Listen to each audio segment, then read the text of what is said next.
Welcome, I'm Ava, and tonight we cross the veil into the world's most haunted places. Turn down the lights, subscribe, and join us as we step into the darkness. Our first stop, the Tower of London, a fortress echoing with nearly 1,000 years of blood, betrayal, and royal intrigue. Its ancient stones have witnessed the rise and fall of monarchs, the plotting of conspiracies, and the silent suffering of countless souls. Here, Anne Boleyn's ghost is said to wander, sometimes carrying her severed head, a chilling symbol of injustice that refuses to fade. Her presence lingers in the cold corridors, a reminder of a queen betrayed by those she trusted most, her story whispered by the wind through the tower's ancient halls. The tragic princes, Edward V and Richard, vanished here. Witnesses still see their small, frightened apparitions clinging to each other in the night. Their fate remains one of England's greatest mysteries, and their restless spirits are said to haunt the very rooms where they disappeared, forever searching for justice that never came.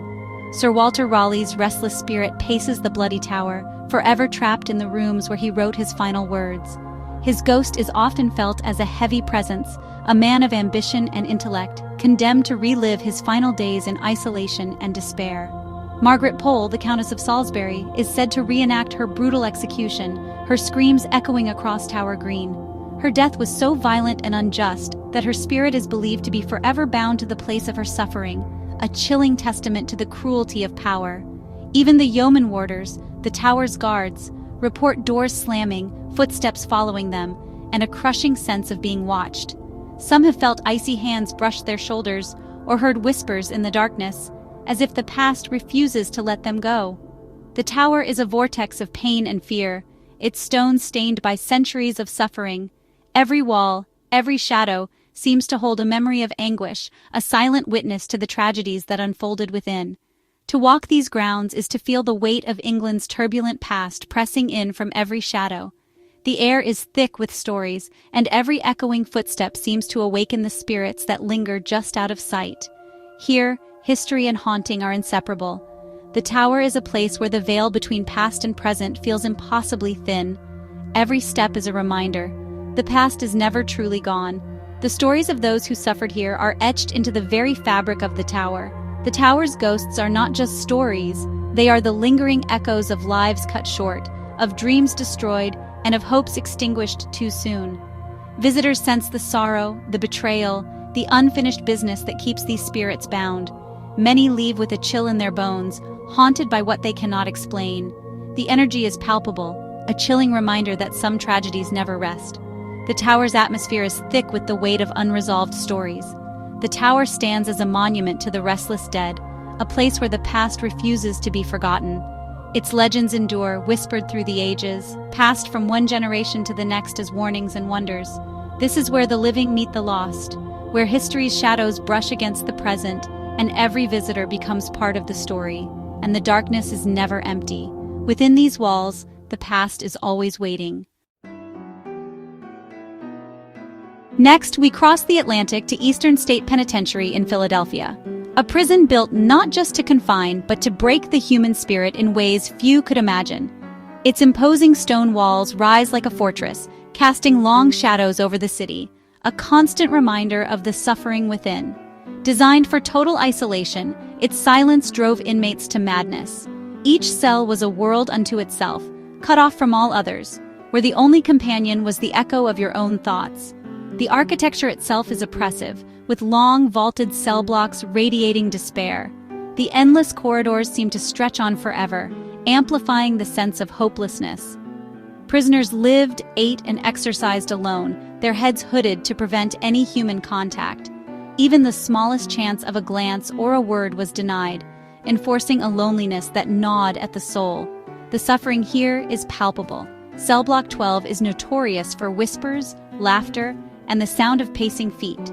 Some say the air itself is thick with the residue of anguish. The story of the locksmith who fled after encountering a vortex of agony is legendary. He claimed to have unlocked something far more sinister than a door, an endless well of pain. Even Al Capone, imprisoned here, was tormented by the ghost of a man he'd killed, his screams echoing through the night. The notorious gangster, once feared by many, was reduced to a trembling shadow, haunted by guilt and fear. Shadowy figures dart through the corridors, and the infirmary is filled with the weeping of those who died alone. The pain of their final moments lingers, refusing to fade with time. The walls have absorbed a century of sorrow and insanity. Every crack and stain tells a silent story of despair, echoing the cries of those long gone. The silence is deafening, filled with the echoes of broken lives. It presses in from all sides, making it impossible to forget the suffering that once filled these halls. To stand in these cells is to feel the crushing weight of solitude. The air is heavy, as if the walls themselves are mourning the souls they once contained. Eastern State is not just abandoned, it's haunted by the misery it created. The past clings to every stone, refusing to let go. Every corridor tells a story of suffering. Each step echoes with the memories of those who walked here before, lost in their own torment. The energy lingers, heavy and unrelenting. It seeps into your bones, making it impossible to ignore the weight of history.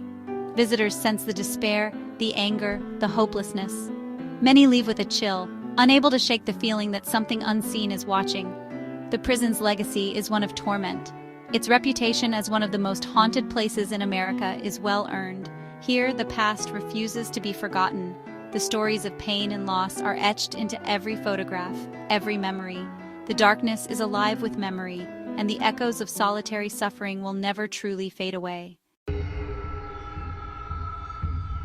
At the base of Mount Fuji lies Aokigahara, the Sea of Trees, a forest of tragic beauty and profound sorrow. Its dense, twisting trees block out the sun and sound, creating an unnerving silence. Compasses fail here, and it's easy to get lost. Aokigahara is infamous as a place where many have ended their lives, leaving behind belongings and a heavy, mournful energy. The forest is said to be haunted by yurei, angry, sorrowful spirits trapped in their final moments. Disembodied screams and wails drift through the trees, chilling those who enter. Legends speak of demonic entities luring the vulnerable deeper into the woods. Forestry workers leave offerings to appease restless spirits. Visitors report overwhelming sadness, a sense of being watched, and glimpses of white figures at the edge of vision. The forest's silence is heavy with unspoken stories. Some say the hauntings began with the ancient practice of ubasut, abandoning the elderly to die. Aokigahara is where natural beauty and human tragedy collide. Every step is a reminder of the sorrow rooted in its soil. In France's Loire Valley stands Château de Brissac, a castle of beauty by day and terror by night. Its most famous ghost is the Green Lady, Charlotte de Breze, murdered in a fit of jealousy. Her spirit haunts the tower chapel, her face a decaying mask with hollow eyes. Her mournful moans echo through the halls, chilling guests and residents alike. The current Duchess admits the family has grown used to these nightly disturbances. Visitors report sudden chills, sorrowful presences, and the sensation of being watched. The Green Lady's agony is a constant looping echo of her violent end. The castle's beauty hides a psychic scar that will never heal. By night, its opulence is overshadowed by tragedy. The Green Lady ensures her story is never forgotten. Her cries haunt the heart of Brissac.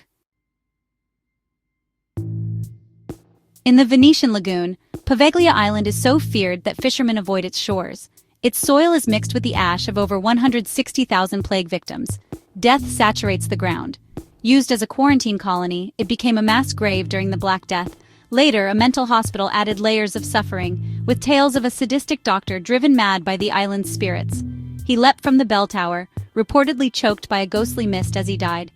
Today, Poveglia is off-limits, but those who trespass report overwhelming dread, screams, and the phantom tolling of the bell.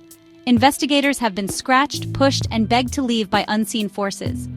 The spirits here are angry and hostile, their pain palpable. Some believe the island itself is evil, a place where sorrow and madness never fade. The air is thick with suffering, the buildings monuments to pain. Poveglia remains abandoned, a rotting scar in the lagoon. It is forever the island of the damned. In Rajasthan, India, Bangar Fort is so haunted that entry after sunset is forbidden by law. One legend tells of a holy man's curse after the fort's shadow fell on his home.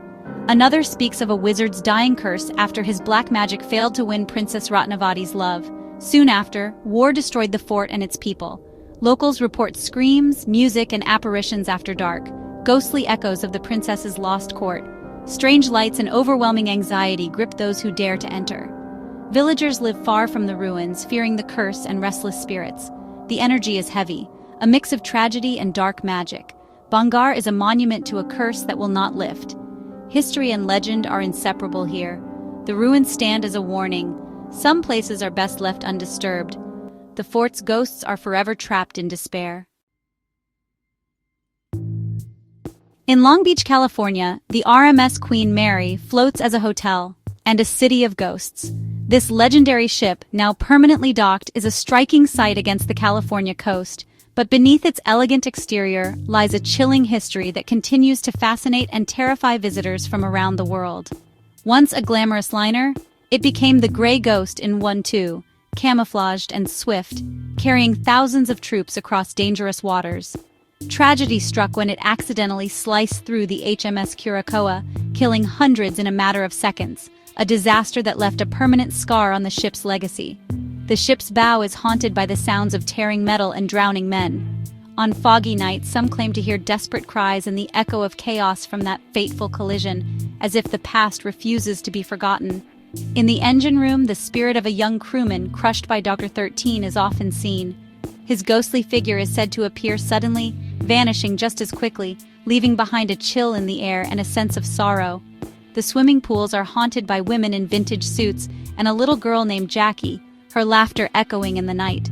Guests have reported wet footprints on dry tiles and the faint scent of chlorine, even though the pools have been empty for decades. Stateroom B340 was sealed after guests endured violent hauntings, lights flickering, faucets running, bedsheets ripped away. Some visitors have even fled in the middle of the night, convinced they were not alone in the room.